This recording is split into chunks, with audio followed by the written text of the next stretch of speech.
নমস্কার বন্ধুরা, কেমন আছেন? আশা করি খুব ভালো আছেন। বন্ধুরা, তো সকালবেলা বেগুনটা দেখিয়েছিলাম, কত বড় একটা কাঁটা বেগুন নিয়ে চলে এসেছে আমার বড়মশাই। বেগুন পোড়া খাওয়ার ইচ্ছে হয়েছে, তো যাই হোক, বেগুন পোড়া খেতে চেয়েছে, বানিয়ে তো দিতেই হবে।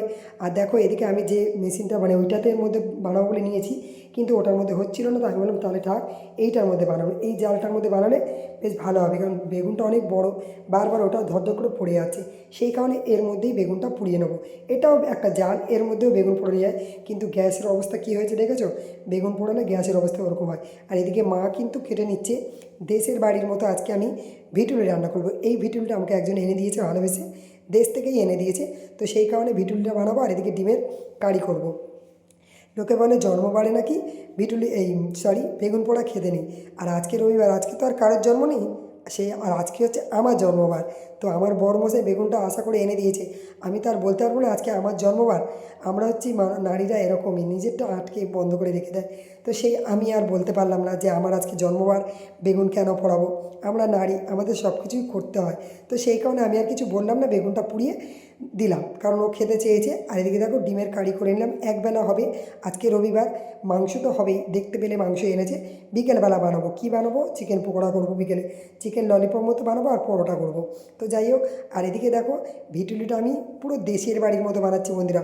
হালকা অল্প শুটকি মাছ ছিল, সেই দিয়ে চুনো শুটকি মাছ ছিল, সেই দিয়ে আমি বানাবো। তো দেখো, ভিটুলিটা এত সুন্দর করেছি, পুরো খেলে দেশের বাড়ির কথা মনে পড়ে যাবে, এতটা পরিমাণ সুন্দর হয়েছিল। আর এদিকে দেখো, বেগুনটা পুড়িয়ে নিয়েছি। আমি ভর্তাটা কিন্তু একটু অন্যরকমভাবে বানাবো।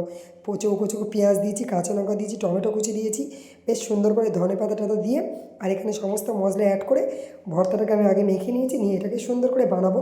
আর এইটা খেলে না সত্যি রুটিও দিয়ে খেতে পারো, পরোটা দিয়ে, এবং গরম গরম ভাত দিয়েও কিন্তু দারুণ লাগে। তো দেখো, আমার গ্রেভিটা বেরিয়ে এসছে, তেল বেরিয়ে এসছে, সুন্দর করে হয়ে গেছে। এবার বেগুনটা আমি ঢেলে দিলাম, দিয়ে এটা অনেকক্ষণ ধরে নাড়তে হবে, নেড়ে নেড়ে সুন্দর করে তেল বেরিয়ে দেখবে একটা কী সুন্দর ভাজা ভাজা গন্ধ আসবে। তখন আমি এর মধ্যে ধনে পাতা অ্যাড করে দেবো। কত সুন্দর হয়েছে দেখেছো? বেগুনের যে জলটা সেটা পুরো মরে যাবে, অনেকক্ষণ ধরে বানাতে পারে। এটা দিয়ে পরোটা খেতে জাস্ট ওয়াও লাগে। তো কেমন হয়েছে অবশ্যই তোমরা জানিও। আর তোমরাও কি এইভাবে বানাও? অবশ্যই জানাবে কিন্তু। আমার বর কিন্তু এটাই খেতে বেশ ভালোবাসে। তো দেখো, ধনেপাতা কুচি দিয়ে দিলাম, দিয়ে এবার অনেকক্ষণ নাড়বো। নাড়ার পরে আমার কিন্তু হয়ে যাবে এটা। দেখো, মোটামুটি হয়ে এসছে।